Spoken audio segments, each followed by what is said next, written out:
Sir soup कैसा है? मजेदार है। ये सूप है बाय द वे, आलू का। हाँ, आलू का सूप। आलू अच्छा। एंड मटर हम्म। एंड टमाटर एंड सम हम्म। अदर सब्जियां। Okay.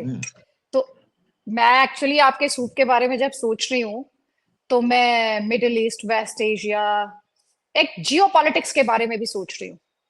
US Iran cease fire, कभी हमले शुरू हो जाते हैं, स्ट्राइक शुरू हो जाती है, फिर भी कहने को सीज फायर होल्ड करती है सऊदी, यमन, सब कुछ इतना बड़े लेवल पर इस वक्त हो रहा है सर। इसी मुझे वो इसीलिए जब आपने कहा ना सूप, तो मैंने कहा इसको समझने के लिए आपसे बेहतर वॉइस हो नहीं सकती, और सिचुएशन भी एकदम सूप जैसी ही दिखाई दे रही है। Ambassador sir, thank you so much for joining. बेटा थैंक यू वेरी मच। बहुत अच्छा लगता है जब आपके साथ होता हूँ, क्योंकि मुझे भी आपसे सीखने का मौका मिलता है। When you ask me such interesting question. अब मैं शुरुआत करते हैं ईरान में जो हो रहा है। आज 14 जुलाई है। फ्रांस में मैं पढ़ा हुआ, तो जितने मेरे फ्रेंच दोस्त हैं, आप सबको आपके राष्ट्रीय दिवस पर मुबारक हो। 1789 फ्रेंच रेवोल्यूशन, और तब सारी दुनिया का जो जो जो फ्यूचर था, खासतौर से यूरोप का, वो बदल गया था, क्योंकि उस रेवोल्यूशन में आपने राजे महाराजों को मार पीट के भगा दिया था, और फिर लोगों की डेमोक्रेटिक इंस्टीट्यूशन बड़ी तंगी हो गई थी, जिसको हम थर्ड एस्टेट कहते थे। वो जो पादरी बुदरी थे वो भी भाग गए, और राजा वाजा सब भाग गए। वो लोगों ने वहां पे अपनी हुकूमत बनाई थी। अब क्या हो रहा है इस समय, काश कि मैं जानता। लेकिन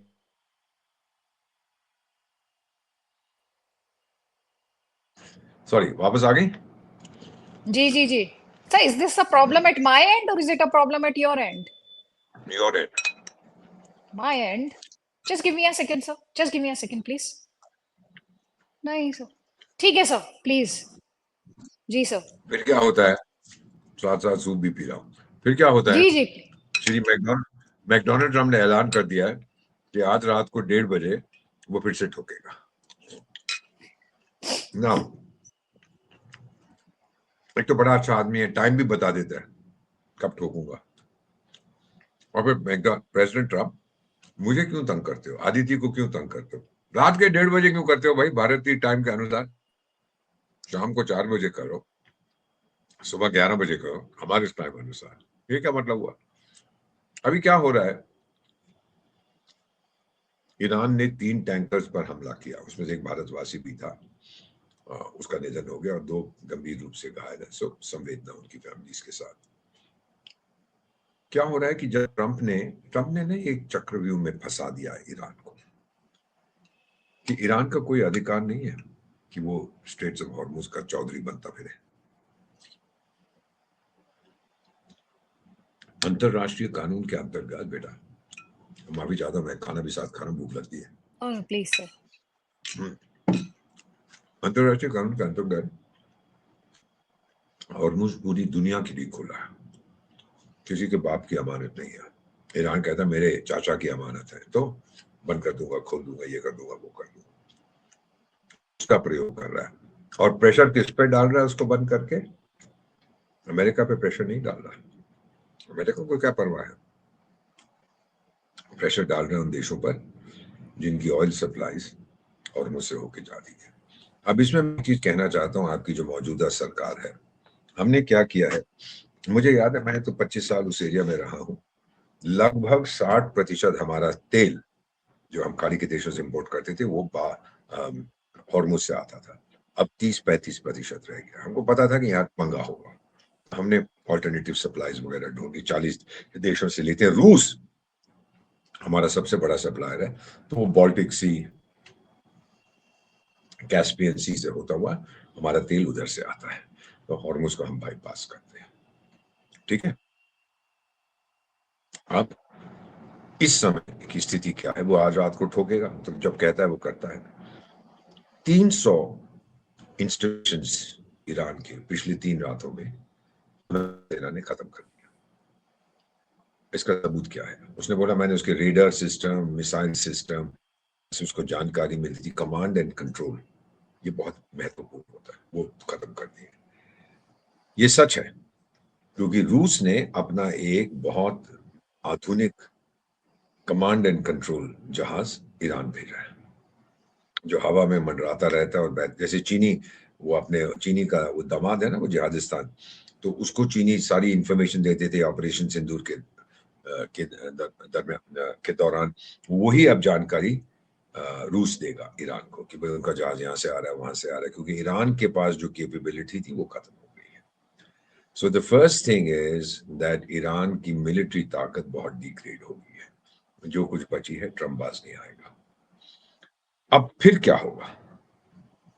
सारी दुनिया कह रही है विश्व युद्ध, all that rubbish, don't believe. मैं आपको बता दूं,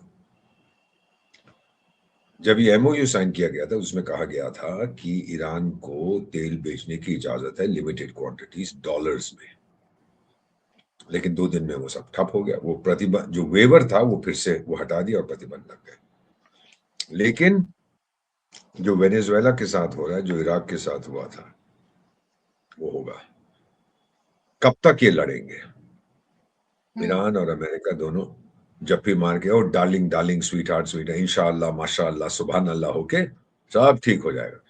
ईरान को बोला जाएगा तू डॉलर में तेल बेच, एक शर्त है, वो सारे डॉलर बैठने चाहिए अमेरिका में, हम फैसला करेंगे आप उसका क्या प्रयोग कर, और ईरान की हालत इतनी खराब होगी वो मान जाएगा।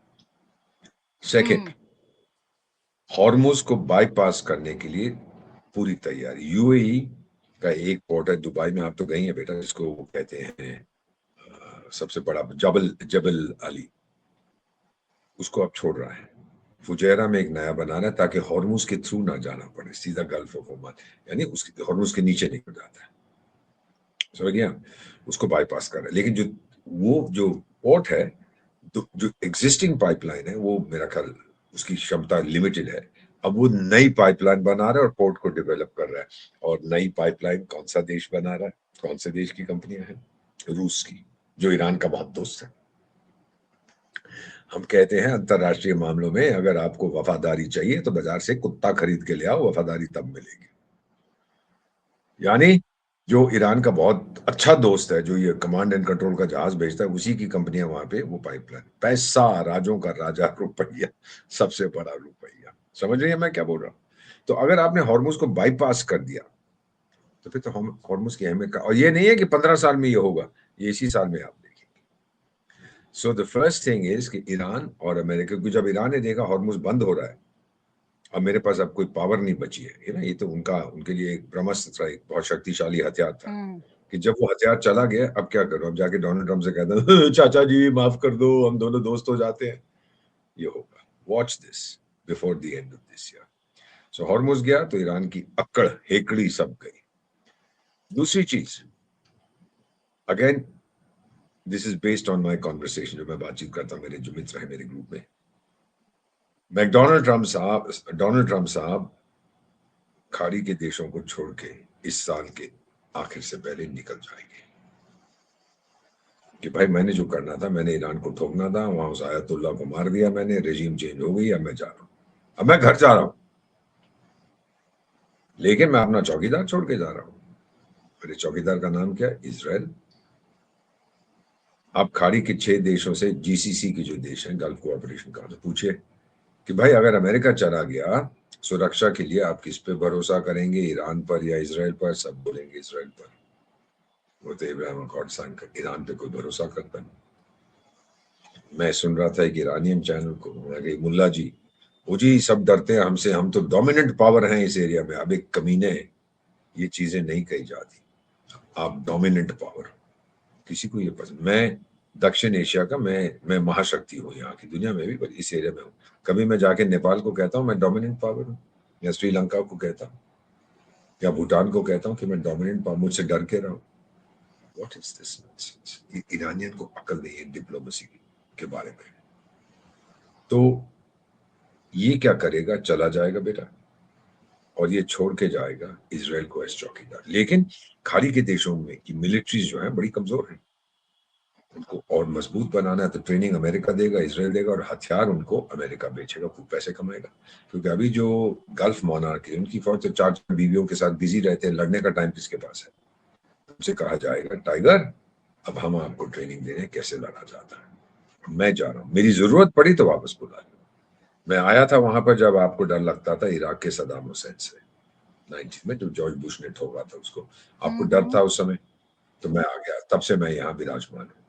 अब चाहते हो मैं चला जाऊं, मैं चाहता हूँ। वो बोलेंगे नहीं नहीं नहीं, ईरान ऊपर से और पंगे ले रहा है, उनको मार रहा है। अब एक बड़ी महत्वपूर्ण चीज हुई है। अच्छा, ये दूसरी, ये फर्स्ट पॉसिबिलिटी ईरान और अमेरिका के बीच में डार्लिंग। हाँ बेटा, बोलो बोलो बोलो। सर बस मैं ना एक छोटा सा क्लैरिटी चाह रही थी। ये कई लोग हाँ, दर्शकों के मन में होगा ये सवाल। ये आप तो बड़े अच्छे अंदाज में बोलते हैं ठोकेगा, फिर से ठोकेगा। अच्छा, ये जो ठोकना, कभी ईरान का अटैक, कभी अमेरिका का अटैक, सीज फायर को ये वायलेट कर देते हैं, ये एग्जैक्टली क्या है and why is it being done? और फिर बोलते हैं कि नेगोशिएशंस भी चल रहे हैं at the same time. Negotiation चलती हैं, आप देख नहीं पाती। मैंने भी अपनी 53 साल के डिप्लोमेटिक करियर में कई बार किया है। एक होता है पब्लिक की, ये हो रहा है वो हो रहा है, मेमोरेंडम होगा ये होगा। हकीकत कुछ और होती है, उसके कुछ सीक्रेट क्लॉजेस जो आपके सामने नहीं आते। तो इसको जो है, जब मैं कहता हूं ना मारेगा पीटेगा, वो इसलिए करेगा कि वो ईरान की जो हेकड़ी है वो खत्म करना चाहता है। देखिए, मैकडोनाल्ड ट्रंप साहब ने कितनी बार कहा है कि उसने भारत और जिहादिस्तान के बीच मध्यस्थता करवाई? 50 बार, 60 बार, 100 बार। मैंने क्या जवाब दिया? कुछ भी नहीं। बेटा, इसको कहते हैं स्ट्रेटेजिक साइलेंस। ये फिर ये ईरानियन बेवकूफ को मालूम नहीं है। Who are you dealing with? You are dealing with a fellow called Donald Trump. Donald Trump predictably unpredictable है। अभी कुछ कहता है, कभी कुछ कहता है, वो जानबूझ के करता है, बताने के लिए कि टाइगर मैं कुछ भी कर सकता हूं, मैं तो दुनिया का शहंशाह हूं। तो मेरा अपना मानना है कि ईरान को भी खामोश हो जाना चाहिए। जो डोनाल्ड ट्रंप कहता है उसका जवाब क्यों देते हो? डोनाल्ड ट्रंप कहता है कि मैं ईरान का पीने का पानी बंद कर दूंगा, तो चुप रहो। कहने की क्या, अच्छा आगे देख, मैं तेरा ये कर दूंगा वो कर दूंगा, ये सब क्यों क्यों भड़का रहे हो उसको? और do you understand what I am saying? इसको हम कहते हैं बेटा डिप्लोमेसी में स्ट्रेटेजिक साइलेंस। चुप कर जाओ, कुछ फुदकने की जरूरत नहीं। वो पंगा ले रहा है, ले रहा है। सो ये जो मैंने पहली चीज कही थी कि ईरान के साथ समझौता होगा, दूसरा खाड़ी को छोड़ के जाएगा, तीसरा हॉर्मुज का जो महत्व है बिल्कुल खत्म हो जाएगा, और ईरान की जगह इजराइल उनका चौधरी बनेगा। ईरान तब समझेगा कि मैं बिल्कुल अकेला पड़ गया हूं। डोनाल्ड ट्रंप, जिसको हम बेवकूफ समझते हैं, उसने मुझे आउट मनूवर किया, मुझे जाल में फंसा दिया है। इतना नुकसान हुआ है बेटा, मेरा मानना है, जो मैं उस देश को जानता हूं, 30 साल लगेंगे वापस आने में।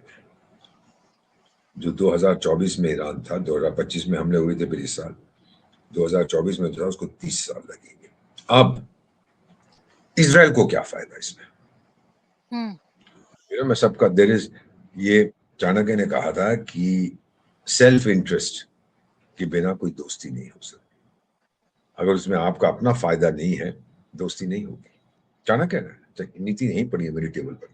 There can be no friendship without self interest. यानी आदित्य और के साथ मेरी दोस्ती है, आदित्य कुछ चाहती है, मैं कुछ चाहता हूं। आप YouTube चैनल चलाती हैं, मैं आना चाहता हूं आपके YouTube चैनल पर। दोनों का अपना सेल्फ इंटरेस्ट होता है। तो अगर ये आप पूछें कि इसमें इजराइल का क्या सेल्फ इंटरेस्ट है, ये भी बता देता हूं। इजराइल का सबसे बड़ा दुश्मन ईरान है, दूसरा तुर्की है। इजराइल के एक पुराने प्रधानमंत्री ने कहा था कि तुर्की तो नया ईरान है। यानी नया ईरान का मतलब ईरान से हमको बहुत खतरा है। अभी एक बेवकूफ आ गया बीच में, वादा दरबान, जो वहां का।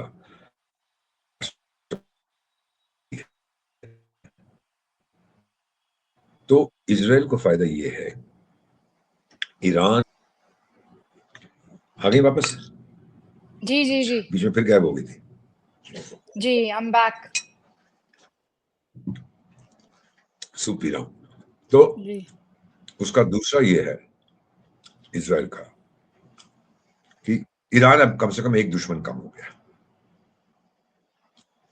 और फिर ये पैलेस्टाइन का जो ईरान चिल्लाता है यूएन रेजोल्यूशन। अबे तू कौन होता है चिल्लाने वाला? 57 मेंबर्स हैं इस्लामिक समुदाय के जो देश हैं, ऑर्गेनाइजेशन ऑफ इस्लामिक कोऑपरेशन। आप सबसे ज्यादा बोलते हो क्यों भाई? तेरे दामाद है, तेरे भाई हैं, तेरे ससुर हैं, तेरे बहनोई हैं, कौन है ये? फुदकते हैं। फिर कहते हैं जी लेबनान पे भी हमला करना बंद करो। ये तो दुनिया हंस पड़ी उन पे कि क्या ये हिजबुल्लाह वाले तेरे चाचा है? तुझे क्या तू लेबनान के ऑन बिहाफ ऑफ लेबनान क्यों बात कर रहा है भाई? लेबनान तो इन्वॉल्व भी नहीं था। वो जो बेटा जो पीस डील किया था, सो कॉल्ड एमओयू साइन हुआ था स्विट्जरलैंड में, वो तो ट्रंप और ईरान के बीच में हुआ था। इजराइल तो था नहीं वहां, ना पे लेबनान था। आप समझिए, तो आप कौन होती हो लेबनान के बिहाफ पे बात करने वाला? अच्छा, मैं ये कह सकता हूँ, ये बात सही है। अगर इस समय कहाँ जंग, हाँ नॉर्थ और साउथ कोरिया के बीच में तनाव है, तो साउथ कोरिया में थोड़ी सी एग्रीकल्चरल दिक्कत है, तो मैं उसको बोलूंगा देख टाइगर, तेरे को सामान चाहिए मुझसे कर, लेकिन जाके पहले पीस डील कर साउथ कोरिया के साथ। वो बोलेगा भाई आप कौन होते मुझे कहने वाले? तो सिमिलरली लेबनान की सरकार कह रही है मैं डायरेक्टली इजराइल से बात करूंगी, आप कौन होते हो बीच में फुदकने वाले? आप क्यों मध्यस्थता करने की कोशिश कर रहे हो? लेकिन ईरान की वो हेकड़ी है, मैं सिविलाइजेशन स्टेट हूं, आपको वो चूहा बना देगा मार मार के। तो ये फायदा इजराइल को होगा कि एक तो पैलेस्टाइन का जो मुद्दा है वो खत्म हो जाएगा हमेशा के लिए, गाजा पूरी तरह से इजराइल की टेरिटरी रहेगा, और हिजबुल्ला खत्म हो जाएगा। मार मार के उनकी अग्रीमेंट हो चुका है इजराइल और लेबनान के बीच में, दोनों सेनाएं एक साथ काम करके मार मार के हिजबुल्ला को सही कर देंगे। This is the second thing that I want to tell you. ये इजराइल को फायदा है, सो इजराइल हमेशा के लिए वहां का चौकीदार बनेगा। अब थर्ड, अमेरिका को क्या फायदा है भाई? इलेक्शन होने वाली है, मिड टर्म, छोड़ के चला जाना, जाके बोल के आगे जो मैंने करना था कर दिया, अपना चौकीदार बिठा के आ गया। इसराइल को बहुत समर्थन मिलता है। वो बाकी आप प्यू रिपोर्ट पढ़िए, कुछ बेवकूफ ईरानियंस कहते हैं वहां पे यूरोप वाले 50% समर्थन करते हैं, 20%, 30%, और ये सब कहने की बात। तुम्हारा क्या ख्याल है, जब ईरान और इसराइल के बीच में कभी अस्तित्व का जंग हुआ, सर्वाइवल, आपका ख्याल है ईरान को कोई सपोर्ट करेगा? जानते नहीं हो फ्रांस में क्या हो रहा है, जर्मनी में क्या हो रहा है, ब्रिटेन में क्या हो रहा है इस्लामिक समुदाय के लोगों से? आपका क्या ख्याल है, कोई सपोर्ट करेगा इसको? क्या बकवास करते हैं, सब इसराइल की तरफ जाएंगे। सो इसको अगर आप देखें तो बेटा मेरा ये यकीन है कि अमेरिका को ये फायदा होगा कि वो तो चला गया, इलेक्शन जीत जाएगा। ईरान को जीरो फायदा, वो विन विन नहीं है, लूज लूज है, और चीन अकेला रह जाएगा। कोशिश तो बहुत की थी ईरान और सऊदी अरेबिया के बीच में, उनकी एक पीस डील करा दी, वो डार्लिंग डार्लिंग मेरे भाई, आधे घंटे में फिर एक दूसरे को ठोकने लगे। So now China is excluded. Russia शायद पछताएगा कि मैंने क्यों यहां दखल दी, क्योंकि उसके पास और भी, उसका तो यूक्रेन में फंसा हुआ है। अमेरिका जीत के चला जाएगा, मैं जीत गया। भारत के बारे में इतना बताता हूं, अब लोगों को ये भी है कि कीमतें बढ़ रही हैं, यस, लेकिन सप्लाईज कम नहीं हो रही। दो चीजें होती है, एक तो मिलता ही नहीं है मार्केट में, दूसरा महंगा है। तो मैं महंगा खरीद रहा हूं क्योंकि मुझे स्ट्रेटेजिक रिजर्व, मेरे पास 6 हफ्तों का रिजर्व है, प्राइवेट और सरकारी, उसको मैं बढ़ा रहा हूं। और फिर आपको मालूम है बेटा कि जो हमारी ऊर्जा है रिक्वायरमेंट, नॉन कन्वेंशनल यानी नॉन फॉसिल फ्यूल्स, कोयला और तेल को भूल जाइए, रिन्यूएबल सोर्सेज से कितनी है? 53%। आधे से ज्यादा रिन्यूएबल से आती, सूर्य ऊर्जा से आती है, विंड से आती है। दुनिया का सबसे बड़ा हाइब्रिड सोलर और विंड प्लांट कहां बन रहा है? कच्छ में, रान ऑफ कच्छ। मैं गया था, 10,000 लोगों का तो पूरा शहर बस गया वहां, दिन रात मेहनत कर रहे हैं बनाने के लिए। अरे वाह, दुनिया बहुत का सबसे बढ़िया। बड़ा, हाँ एब्सोल्युटली। यू नो, जो मर्जी आप इस सरकार के बारे में सोचें, प्राइम मिनिस्टर के पर्सनली शातिर खिलाड़ी हैं ये लोग, देख लिया था क्या होने वाला है। और आप तो पता ही, अब वो शांति प्रपोजल रख के हमने ये भी कह दिया कि हम 29 UN security council non permanent seat, लेकिन साथ साथ ये भी कह दिया कि देखो ये नॉन परमानेंट सीट शायद आखिरी बार है, इसके बाद तो फिर हम चले, परमानेंट सीट देनी है तो दो टाइगर, नहीं तो छोलेगा, वो चीन कभी नहीं मानेगा, वो तो यहीं गधे ना। क्वेश्चन रिमेन्स, अगर हमारी ऊर्जा की ऑलरेडी तेल पे रिक्वायरमेंट कम हो रही है। 53% रिन्यूएबल, समझिए। यूरोप में कौन होता है रिन्यूएबल में? सूर्य ऊर्जा। Wind energy. अप्रैल के महीने में 25, 26, 24, 25 को जब 265 गीगावाट भारत के इतिहास में सबसे ज्यादा बिजली की रिक्वायरमेंट हम पहुंच गए थे, इसने हमारी मदद की थी। उतना कभी नहीं था भारत के इतिहास में, और हमारी कैपेसिटी थी केवल 200 गीगावाट से कम। हम बोले ओ अंधेरा हो जाएगा ना, सूर्य देवता ने 85 गीगावाट हमें सूरज ऊर्जा दी। और अब क्योंकि पूरा हम चले, और फिर न्यूक्लियर एनर्जी। ऑस्ट्रेलिया क्या गए थे वहां पे? बिलाबोंग जो उसके बार होता है उनका, वहां वो करने के लिए गए थे। क्या करने गए थे? क्रिकेट खेलने नहीं गए थे प्राइम मिनिस्टर। सबसे बड़ा अग्रीमेंट यूरेनियम का हमने ऑस्ट्रेलिया के साथ किया है, क्योंकि हमारे थोरियम रिएक्टर जिनको यूरेनियम की जरूरत होती है चलने के लिए, वो अब क्रिटिकल हो रहा है। पहला वाला अगले साल हो जाएगा। समझिए मैं क्या बोल रहा हूँ? और यूरेनियम की सप्लाई आ रही है। तेल पे हम बहुत कम करें। अब आप देखेंगे, अभी कहते हैं कि भारत की इतनी परसेंटेज जो है रिक्वायरमेंट ऑयल की, भारत की पूरी बिजली को भूल जाइए, नॉन इलेक्ट्रिसिटी के लिए भारत को इतना डिपेंड करना पड़ता है इंपोर्टेड ऑयल पे। 20 साल आधा हो जाएगा, या 28 तक आधा हो जाएगा। कितना फायदा होगा? So these things if you keep in mind, आप देख सकते हैं कि जो कदम हम उठा रहे हैं सही ले रहे हैं। और आज ही 17 जुलाई को ब्लूमबर्ग की लेटेस्ट रिपोर्ट, अब ये जाके दे दीजिए ना। हमारे जो जो लोग गाली देते हैं, जब ट्रम्प ने कहा डेड इकोनॉमी, तो कितना फुदक रहे थे ये आपके ऑपोजिशन वाले, ओ डेड इकोनॉमी, क्योंकि ट्रम्प ने जो कह दिया। ब्लूमबर्ग ने कहा है, ब्लूमबर्ग ने ये कहा है very resilient and booming economy. विदेशी मुद्रा दौड़ के आ रही है भारत। 14 आज जुलाई की की रिपोर्ट रिपोर्ट में। ब्लूमबर्ग। अब बताइए, ये फिर बोलेंगे डेड इकोनॉमी? रिजिलियंट इकोनॉमी, और 6-7% ग्रो करेगा। हाँ महंगाई है, क्योंकि गल्फ में जो कुछ हो रहा था, ठीक है, हम भारतवासी हैं, अगर हमको देश के लिए कुछ कुर्बानी देनी पड़े हम देंगे। लेकिन जो आर्थिक व्यवस्था, मैं तो इकोनॉमिस्ट हूं बेटा, आर्थिक व्यवस्था देश की नंबर 1 पे है अभी।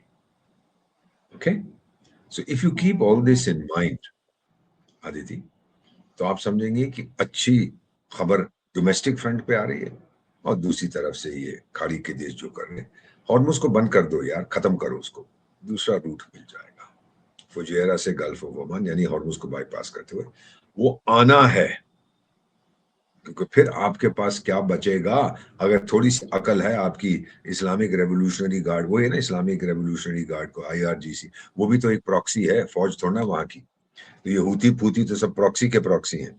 तो अगर हाँ सर, आप इन में जरा प्रॉक्सीज सी का क्या होगा सर?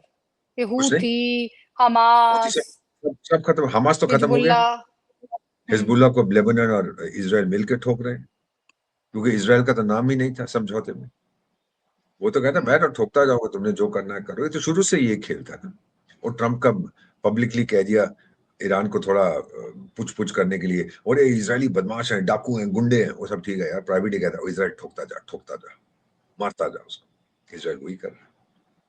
सो बेटा ये हूती वूती सब, दिस इज ऑल बेकार। जब जो इनको इनको दाना देने वाला इनका मालिक है, इन हैवानों का, वो जब खुद ही अमेरिका का दोस्त बन जाता है, पालतू दोस्त बन जाता है, तो फिर इनका तो कोई अस्तित्व नहीं रहता। ये तो खत्म हो जाएंगे, हैज टू हैपन। और फाइनली बाबल मंडप पे सवाल नहीं पैदा होता कि हूती कुछ करेंगे, सवाल नहीं पैदा होता। आज जो पहले सऊदी अरेबिया ने मिसाइल दागा है साना एयरपोर्ट यमन का, जो हूथियों के पास है, क्योंकि ईरान से जहाज आ रहा था हवाज असला लेके, हथियार लेके, उन्होंने उड़ा दिया रनवे को, वो वापस चला गया। फिर उन्होंने पलटवार किया सऊदी अरेबिया पर, वहां का एक इंटरनेशनल एयरपोर्ट पे उन पे हमला किया, वहां का एक रनवे जला दिया। आपने हमला किया टाइगर लोग सऊदी अरेबिया पे, अब सऊदी अरेबिया बोलेगा ईरान जिहादिस्तान से टाइगर पैसे तो ले गया, अब आजा लड़ने के लिए, हमारी तो डील है। ये पाकिस्तानी भी गधे हैं। ये डील करना दुनिया को दिखाने के लिए बड़ी अच्छी बात है, ओ हमने ये कर दिया, हमने वो कर दिया, अब भुगतो। गधे नहीं है, वो तो गाना गाते फिरते हैं कि हमने तो इस्लाम की जो सर्वोच्च सीट है उसकी सुरक्षा की जिम्मेदारी पाकिस्तान के कंधों पर है। बहुत अच्छी बात है, अब जाओ लड़ो, गाना जो गाते रहे थे फिर मातम बनाना। ताकत है लड़ने की आप में, ईरान से मुकाबला करने की ताकत है। और फिर याद रखिए, दोनों तरफ बलोच बैठे हैं, बलोच ने आफत कर, तभी तो वो भाग गया तुर्की में। आजकल वो खेती मार्शल तुर्की में, कोई महिला वहां पे उसको दे दी है तो उसके साथ घूमे। माफी चाहता हूँ, उसके मेरी भी वैसे 17-18 शायद उसकी शादियां हो चुकी हैं। तो जो वहां पर जो घूम रहा है इस समय तुर्की में, क्या कर रहा है?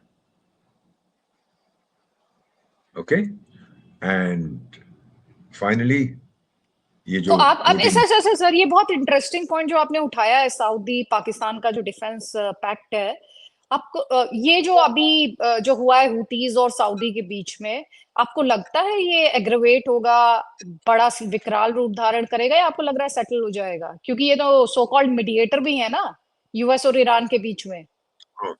ये हूती और सऊदी के जिहादिस्तान। बीच में, हाँ नहीं, उसमें कुछ नहीं होने वाला है। हूती और और सऊदी के बीच में जो पंगा है उसमें कोई मीडिएशन नहीं होगा। हूथियों में ताकत नहीं है, ईरान दे रहा है उनको सब कुछ। अब वो जहाज चला गया तो हूती बिगड़ गया। बाब अल मंडेब की जो बात करें बेटा, वो विस्तार से नेक्स्ट मीटिंग बताऊंगा। हाँ हाँ, बाब अल ठीक। मंडेब उसका मतलब होता है गेट, दुख का गेट, दरबार। बाब अल मंडेब पुराने जमाने में कहते थे। अगर आप देखेंगे ना बाब अल मंडेब को नक्शे पे, जी जी तो आप देखिए जी। कितना सा फर्क है। अफ्रीका का नॉर्दर्न हिस्सा अच्छा। और बाब अल मंडेब जो यमन के पास है, समुंदर है। एक तरफ से तो मेडिटेरेनियन सी को आपने सुएज कैनाल बना दिया, जो रेड सी में मिल जाता है। एक तरफ सुएज है और लाल समुद्र की दूसरी तरफ बाब अल मंडेब है। तो पुराने जमाने में कहते थे एशिया और अफ्रीका मिले हुए थे, तो फिर एक भूकंप आया, अलग हो गए, तो बाब अल मंडेब आ ओके। गया। और वो बाब अल मंडेब आपको ले जाता है रेड सी से होते हुए, आपको ले जाता है गल्फ ऑफ एडन हो जाए, वो आपको ले जाता है अरेबियन सी में, अरेबियन सी से हिंद महासागर। और यूरोप के साथ जो हमारी ट्रेड है वो सुएज कनाल से होती हुई आती है। एक तरफ तो आप निकल गए, तो यहाँ पे बाबल मंडे। अगर हुतियों ने इसको बंद करने की कोशिश की, सारी दुनिया के देश, सारा हमारा ट्रेड जो यूरोप के साथ है वो बाबल मंडप से पास करता है, हॉर्मुज से नहीं, बाबल मंडप से। क्योंकि हॉर्मुज अलग चीज है, ये सुएज कनाल, रेड सी, बाबल मंडप। जबकि वो जो दूसरा है वो ऊपर है, पर्शियन गल्फ में। आप समझिए मैं क्या बोल रहा हूँ? तो जी उसमें जी, कोई मैं हमको समझी। जरूरत नहीं है, पर इतनी मार पड़ेगी, हूथियों को इतनी मार पड़ेगी, उनकी नानी की दादी की परदादी याद आ जाएगी, सवाल नहीं पैदा होगा। So this is the actual situation. और फाइनली जो हमने सिक्योरिटी काउंसिल की परमानेंट में अगली बार बात करेंगे, हमने वो हम्म। खेल खेला है, फैंटास्टिक। भाई शातिर खिलाड़ी है हमारे लोग, ये तो बच्चे हैं हमारे सामने। मैं सबको चाणक्य नीति की कॉपीज भेज देता हूँ कि पढ़ो इसको, मैं समझो कि क्या करना चाहिए। So you know Aditi, this is something that Bharat पे अगर किसी प्रकार का आपको डाउट हो तो ये रिपोर्ट्स देखिए, कितनी अच्छी तरह से हम सब चीजों पर। अब हमारा एक सीफेयर मारा गया तो उनके ऊपर राजदूत को हमने बुला के उसको झाड़ लगे, वो कोई फायदा नहीं है, तो मैं भी करता रहता हूँ। क्या आपका ख्याल है, उसके कुछ कहने से होगा? उसमें तो इतना दम नहीं है कि जाके अपने तेहरान में कुछ बोले जी भारत बड़ा नाराज है, वो तो ये भी नहीं करे, उसने मैसेज भी नहीं भेजा होगा। हमने अपने लोगों को दिखाने के लिए हमने जी बुला के उसको बहुत डांटा। किस बात के लिए भाई? क्या डांटा आपने उसको? क्या फायदा है उसका? ये डिप्लोमेसी में हम करते रहते हैं, कोई मायने नहीं होते। चैनल्स को बहुत कुछ ओ ये कर देंगे, वो करें, अच्छा चुप करके बैठ जाओ यार, तुम कुछ नहीं कर पाओगे। So to conclude what I am saying बेटा, जी जी।